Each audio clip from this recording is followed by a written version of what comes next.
নমস্কার, সবাইকে স্বাগত জানাই জিএম স্টাডি ফর ড্রিমসের আরও একটি নতুন ভিডিওতে। সাবধানতা অবলম্বন করতে বলবো এবং কিছু সতর্কতার কথা বলবো যেগুলো তোমাদের খুব ক্ষতি করছে, তোমাদের লাইফে, তোমাদের পড়াশোনায়, তোমাদের ভবিষ্যৎটাকে নিয়ে ছিনিমিনি খেলছে কিছু ইউটিউব চ্যানেল এবং কিছু ফেক তোমাদের ইনস্টিটিউশন, যেখান থেকে টাকা পয়সা দিয়ে তোমরা ভর্তি হয়েছো, তবু তোমাদের ঠকানো হচ্ছে দিনের পর দিন। ক্লাস করবে বলছে, করছে না। এগুলো নিয়ে বলবো এবং তোমাদের প্যানেল কি বাতিল হবে, আদৌ প্যানেলটা কি বাতিল হবে সেই বিষয়ে বলবো। প্যানেলটা কি বাতিল হবে না হবে না সে বিষয়ে কথা বলবো। আর একটা জিনিস সেটা তোমাদের সাথে আলোচনা করব যে তোমাদের আর 8 তারিখ পর্যন্ত তোমাদের অপেক্ষা করতেই হবে। 8 তারিখ পর্যন্ত তোমাদের অপেক্ষা না করলে তোমরা সঠিক কী ঘটনা হবে এটা জানতে পারবে না। আরেকটু ধৈর্য ধরে অপেক্ষা করতে হবে। পেপারে একটা বিজ্ঞপ্তি দেখাচ্ছে, পেপার কাটিং, সেখানে দেখাচ্ছে যে তোমাদের প্যানেল বাতিল হতে পারে বা ওবিসি ওবিসি এ বি নিয়ে একটা দ্বন্দ্ব বাঁধানোর চেষ্টা চলছে, যেটা 7%, 17% কী হবে না হবে। প্রত্যেকটা সময় টাইম টু টাইম কিছু চ্যানেল আছে, কিছু ফেক নোটিশের মাধ্যমে বিভিন্ন জায়গা থেকে এই নোটিশগুলো এসে বিভ্রান্ত করা হয় ছাত্রছাত্রীদেরকে। রেজাল্ট আসছে না কেন? প্রথম কথা, একটা স্ট্রেট ফরওয়ার্ড উত্তর হচ্ছে ওবিসি কেস। ওবিসি কেসের একটা স্টেট কী পরিস্থিতি আছে সেটা কিন্তু একটা বিজ্ঞপ্তি অলরেডি চলে এসছে পিআরবিতে, যে এই জায়গা আছে, ক্লিয়ার করতে বলেছে জায়গাটা। কারণ একটা জায়গা না ক্লিয়ার করলে নতুন সরকার কীভাবে সেই জায়গাটা ধরতে পারবে, যে সেই কী জায়গাটাতে দাঁড়িয়ে আছে জায়গাটা, ওবিসি কেসটা, সেটা জানতে হবে। তাই ধৈর্য ধরে তোমাদের অপেক্ষা করতে হবে 8 তারিখের জন্য।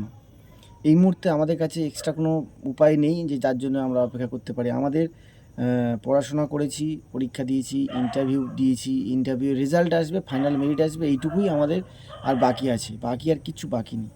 তাহলে আমাদের ওইটুকু জিনিসটার জন্য আমাদের অপেক্ষা করতেই হবে। আর একটা সবথেকে বড় জিনিস, যে আমাকে অনেকেই মেসেজ করে যে রেজাল্ট কবে আসবে, কাট অফ কত যাবে, কত কাট অফ গেলে আমরা সেফ। এই মুহূর্তে এসব কিচ্ছু বলা যাবে না, কারণ 50+, 54+ এরকম যাদের স্কোর আছে যে কোনো কাস্টে সবসময় ভালো স্কোর। ফাইনাল মেরিট কত যাবে, নতুন সরকার কীভাবে সেটাকে অ্যাসেসমেন্ট করবে, কীভাবে জাজমেন্ট করবে, এইটা সম্পূর্ণ খুব কঠিন ব্যাপার। তাই যা হয়ে গেছে সেটা নিয়ে আর চিন্তা করার কোনো কারণ নয়। সামনের কিছু রিক্রুটমেন্ট আছে, সেগুলো নিয়ে তোমরা পড়াশোনা করো। পড়াশোনা মানে শুধু পঞ্চায়েতকে লক্ষ্য করে পড়বো সেরকম ব্যাপার না, যদি পঞ্চায়েতটা লক্ষ্য করে পড়ছি পঞ্চায়েতটাই পড়াশোনা করব ওরকম না, বা সামনে হয়তো পিএসসি ক্লার্কশিপ আছে শুধু ওটাই পড়বে এরকম না। রাজ্য সরকারের একটা প্রিপারেশান হয় আর সেন্ট্রালের জন্য কিছু আলাদা আলাদা চিন্তাভাবনা করতে হয় বিশেষ বিশেষ ক্ষেত্রে। তা সেই চিন্তাভাবনাগুলোকে একটু ভাগ করে নিয়ে পড়াশোনা করতে হবে। এখন আমি যদি সারাক্ষণ ইন্টারভিউ দিয়ে এসেছি, রেজাল্ট কবে আসবে এই করে বসে থাকি, তাহলে আমার পড়াশোনাও হচ্ছে না, সময়টাও পার হয়ে যাচ্ছে, আর মেন্টাল ডিপ্রেশনে চলে যাচ্ছে। আরও যেটা জানার বিষয়, যে তোমাদের প্যানেল বাতিল হচ্ছে কি না। কারোর কোনো প্যানেল বাতিল হচ্ছে না, এরকম কোনো খবর নেই। রেজাল্ট দ্রুত বের করার চেষ্টা চলছে এবং তার সাথে সাথে group A, group B, group C, D, group A, B, C, D, এই 4টে বিভাগে গভর্নমেন্টে কী কী ভ্যাকেন্সি রয়েছে সে ভ্যাকেন্সিগুলো পর্যালোচনা করে জমা দিতে বলা হয়েছে, যাতে খুব দ্রুত সেখানে নিয়োগ করা যায়। এটা একটা হিউজ অপরচুনিটি, তোমরা নিজেরাই জানো না যে কত বড় সুযোগ। কারণ সরকার নতুন যখন আসে প্রথম 3টে বছর অনেক অপরচুনিটি নিয়ে আসে, যেই হোক, হোয়াট এভার, XYZ। কিন্তু যখন আস্তে আস্তে পূর্ণ হয়ে যায় তখন কিন্তু রিক্রুটমেন্ট কমে যাবে। তাই প্রথম 3 বছরে নিজেদের সমস্ত অধিকার ছিনিয়ে নিতে গেলে পড়াশোনা হচ্ছে প্রধান অস্ত্র। আর পড়াশোনা বাদে, পড়াশোনার সাথে সাথে যাদের পড়াশোনা করবে তার সাথে সাথে যারা পুলিশের চাকরি বা ডিফেন্সের চাকরি করতে যায়, মাঠটা মাস্ট। সপ্তাহে 3টে দিন কিন্তু মাঠে যেতেই হবে, মাঠে যাওয়াটা মাস্ট। আমরা যদি শুধু পড়াশোনা করি, পড়াশোনার সাথে যদি মাঠে না যাই, তাহলে কিন্তু হবে না। পুলিশ বিভাগে চাকরি প্রচুর ভ্যাকেন্সি যেহেতু রেডি হয়ে আছে, সেগুলো এক এক করে যখন বেরোবে তখন তোমাদের কাছে সেই সময়টা থাকবে না। মাঠটা ধরে রাখো, সপ্তাহে 3টে দিন। নেক্সট যে বললে, যেটা লাস্ট যেটা আলোচনা করব, কিছু কিছু ইনস্টিটিউশন আছে যেটা আবাসিক, পুলিশ ডিপার্টমেন্টের জন্য আবাসিক কোচিং সেন্টার আছে।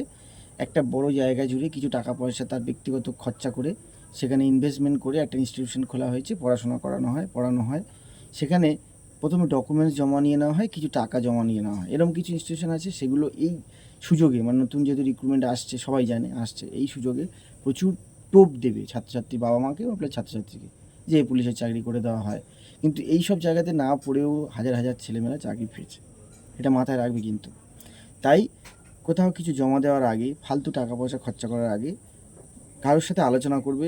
আমার মতো যদি যোগাযোগ করার কেউ থাকে তো করবে, যদি নাহলে অন্য কারোর সঙ্গে যোগাযোগ করে সেই জায়গাটা জমা দেবে। যদি নিজের এরিয়ায় অনেকে দেখবে এমনি চাকরি পেয়েছে, তাদের সঙ্গে যোগাযোগ করতে পারো যে তোমরা কীভাবে এমনি পেয়েছো। তাদের সাথে 10 মিনিট বসে কথা বলবে যে দাদা কী ব্যাপার, কীভাবে পড়াশোনা করতে হবে, এভাবেও আলোচনা করা যায়। কোনো জায়গায় ডকুমেন্টস জমা দেবে না। কোনো ইনস্টিটিউশনে ধরো বললো 1000 টাকা এককালীন জমা দিতে হবে, ঠিক আছে, 1000 টাকা এককালীন জমা দিতে হবে, সেখান থেকে তোমাদের পড়ানো হবে। সেসব জায়গায় একদমই ভর্তি হওয়া যাবে না, এটা মাথায় রাখবে। টাকা পয়সা ফ্রি চ্যানেল যেগুলো আছে, যেগুলো লক্ষ্য রাখবে,